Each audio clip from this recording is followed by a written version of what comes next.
মদিনায় এক লোক তার বউরে রাগের চোটে 100 তালাক দিয়ে ফেলছে। এবার স্ত্রী কাঁদতে কাঁদতে এসে বলে, আমিরুল মুমিনিন দেখেন আমার স্বামী আমারে রেগে মেগে 100 তালাক দিচ্ছে। ওমর ফারুক বললেন দইরা নিয়ে এটারে নিয়ে আসা হলো। ওমর ফারুক বললেন কয়টা তালাক দিয়েছো? কয় 100টা। কেন দিছো? কয় মাথা গরম আছিল। এরকম আছে না?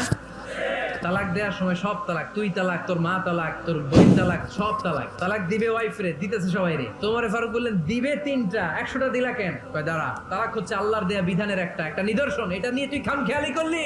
আমার রায় শোন, আমার রায় হচ্ছে 3 তালাকে তোর বউ তালাক, বাকি 97 তালাক তোর পিঠের উপরে পড়বে। এরকম দৃষ্টান্তমূলক বিচার যদি বাংলার জমিনে দেয়া হতো, আর কোন নারী ধর্ষিতা হতো, আর কোন নারীকে অ্যাসিড মারা হতো, আর কোন নারী যৌতুকের জন্য কান্না করতো। তিনি গভর্নর সিস্টেম চালু করেছিলেন। ইসলামিক স্টেট, বাহরাইন, ইয়েমেন, মিসর, কুফা, বসরা, মক্কা, মদিনা, এই 7 জায়গায় 7 জন গভর্নর পাঠিয়েছে। তাদের থেকে তথ্য নিতেন। সাইয়েদনা আমর ইবনে আল আস রাদিয়াল্লাহু